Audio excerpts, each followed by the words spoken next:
ओम नमः शिवाय। आज हम महाशिवरात्रि पर सुनी जाने वाली चिड़िया की शिव भक्ति की कहानी सुनेंगे। ये चिड़िया की महाशिवरात्रि की कहानी है। इसका जिक्र शिव महापुराण में भी है। महादेव कहते हैं जो इस कहानी को ध्यान से सुनेगा उसके सारे कष्ट दूर होंगे और महादेव की कृपा प्राप्त होगी। महादेव की ये कहानी अवश्य सुननी चाहिए जो भी शिवरात्रि का व्रत करता है। प्राचीन समय में एक नगर में सेठ सेठानी रहते थे। सेठ सेठानी बहुत धनी थे, परंतु ने कभी भी कोई पूजा पाठ व दान पुण्य भगवत भक्ति का कार्य नहीं किया था। एक समय एक नन्ही सी चिड़िया दूर से उड़ती हुई घोंसले की तलाश में सेठ सेठानी के घर के आंगन में आ गई। सेठानी के घर में एक बहुत बड़ा पेड़ था। चिड़िया ने उस पेड़ पर अपना घोंसला बना लिया और वहां रहने लग गई। अब वो चिड़िया दाने की तलाश में उस सेठ के घर की ओर देखती, लेकिन कई दिन बीत जाने पर भी उसे सेठानी के घर से कुछ भी खाने को नहीं मिला। तो आसपास के घरों में जाकर दाना चुगने लग गई। एक दिन चिड़िया ने सोचा कि ऐसा क्या कारण है कि उसे इतने बड़े घर से एक भी दाना नहीं मिलता है। तो वह सेठानी के घर की खिड़की के ऊपर जाकर बैठ गई। तो उसने देखा कि सेठ सेठानी आपस में बातें कर रहे थे कि हम क्या करें, हमारे कोई भी संतान नहीं है, हमारे पास इतना पैसा है, इतना बड़ा घर है, लेकिन इसे भोगने वाला कोई नहीं है। और ये कहकर सेठानी रोने लग गई। अब चिड़िया रोज सेठानी की घर की खिड़की पर जाकर बैठ जाती और उनकी बातें सुनती और देखती कि सेठानी और सेठ संतान के लिए कितना तरस रहे हैं। चिड़िया को उन पर बहुत दया आने लग गई और उसने सोचा कि मुझे कुछ ऐसा करना चाहिए कि सेठानी को संतान की प्राप्ति हो जाए। एक दिन चिड़िया मंदिर में दाना चुग रही थी। तब उसने पुजारी जी को कहते सुना कि फाल्गुन का महीना शुरू हो रहा है। कृष्ण पक्ष की चतुर्दशी को महाशिवरात्रि का पर्व है। इस दिन भोलेनाथ की सच्ची भक्ति करने से प्रभु प्रसन्न होते हैं और सभी मनोकामनाएं पूर्ण होती हैं। पंडित जी की ये बात सुनकर चिड़िया ने निश्चय किया कि वो सेठानी की संतान की प्राप्ति के लिए भोलेनाथ से प्रार्थना करेगी। ऐसा सोचकर छोटी सी चिड़िया ने उड़ान भरी और भूखी प्यासी कई दिनों की यात्रा के बाद चिड़िया कैलाश पर्वत पहुंच गई। कैलाश पर्वत पर महादेव व माता पार्वती को देखकर नन्ही चिड़िया बेहोश हो गई।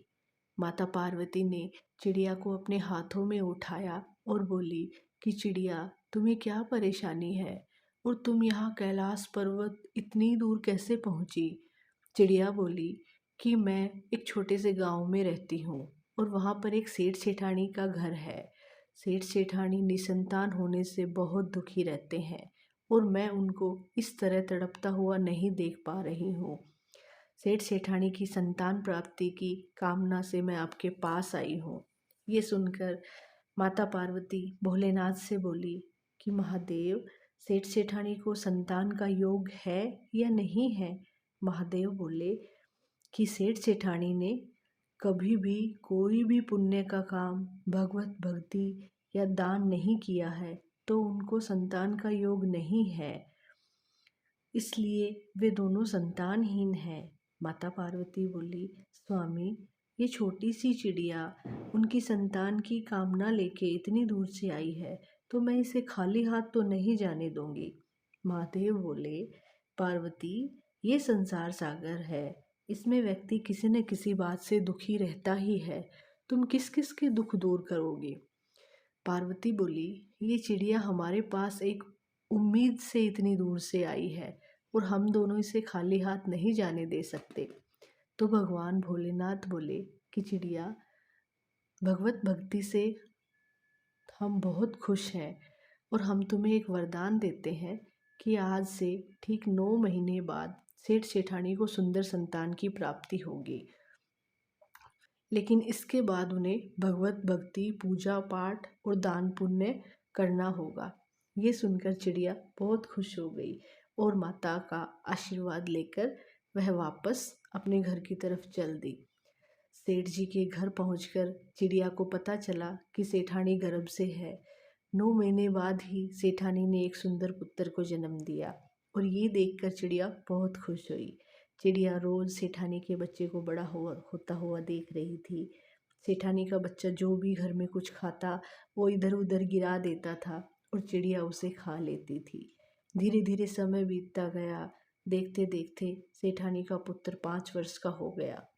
5 महाशिवरात्रियाँ आई और चली गई, लेकिन सेठ सेठानी ने कोई भी पूजा पाठ, भगवत भक्ति, दान पुण्य का कार्य नहीं किया। चिड़िया ये सब देखकर बहुत चिंतित हो रही थी और सोचने लगी कि मुझे ही कुछ करना पड़ेगा। और ऐसा सोचकर नन्ही चिड़िया ने फिर से कैलाश पर्वत की ओर उड़ान भरी और लंबी यात्रा के बाद चिड़िया कैलाश पर्वत पहुंची। चिड़िया को देखकर माता पार्वती बोली, चिड़िया अब क्या परेशानी है? अब तो सेठ सेठानी को संतान भी मिल गई। चिड़िया महादेव व माता पार्वती से प्रार्थना करने लगी कि हे भगवान, मेरी एक समस्या है कि सेठ सेठानी को पुत्र की प्राप्ति तो हो गई, लेकिन इसके बाद भी वो भगवत भक्ति नहीं कर रहे हैं और मैं उन्हें ये बात कह नहीं सकती हूँ, मैं उन्हें समझा भी नहीं सकती हूँ। तो अब आप दोनों को ही मेरी इस काम में सहायता करनी पड़ेगी। पार्वती महादेव से बोली कि चिड़िया ये बात तो सही बोल रही है, लेकिन उनको इस बात का भान कैसे होगा? तो चिड़िया बोली कि माता पार्वती, आप और प्रभु उन्हें इस बात का भान कराएं कि वो कितनी बड़ी गलती कर रहे हैं। तब महादेव और पार्वती ने एक साधु व साध्वी का रूप धारण किया और दोनों सेठ सेठानी के घर पहुंच गए और वहां जाकर भोजन करने की इच्छा जाहिर करी। ये बात सुनकर सेठ सेठानी बहाने बनाने लग गए और इधर उधर देखने लग गए। तभी उनका छोटा सा बेटा बाहर आया और भोलेनाथ व माता पार्वती का हाथ पकड़कर अंदर ले गया और भोजन कराने के लिए बिठा दिया।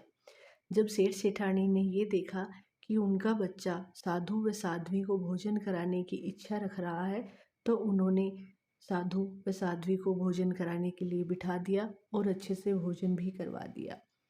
भोजन करने के बाद जब माता पार्वती और भोलेनाथ जाने लग गए, तो सेठ सेठानी बोले कि हमसे कोई गलती हो गई हो, हमें क्षमा कीजिएगा।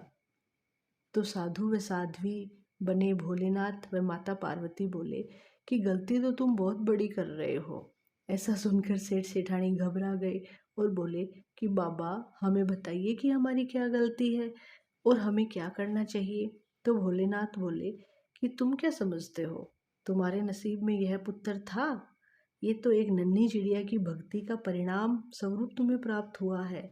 उस चिड़िया ने ही तुम्हें संतान सुख दिलाया है।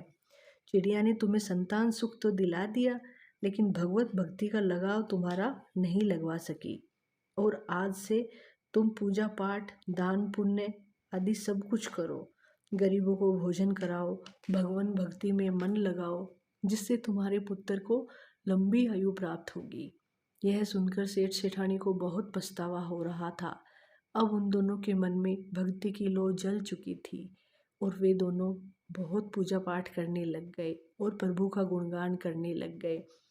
फिर फाल्गुन का महीना आया, महाशिवरात्रि आई, तो सेठ सेठानी ने पूरे विधि विधान से व्रत किया और पूरे विधि विधान से भोलेनाथ की पूजा की और उनका आशीर्वाद प्राप्त किया। हे भोलेनाथ, जैसे सेठ सेठानी पर कृपा करी, वैसे अपने सभी भक्तों पर करना। जय भोलेनाथ, जय माता पार्वती। हमारी कहानी यही समाप्त होती है। धन्यवाद।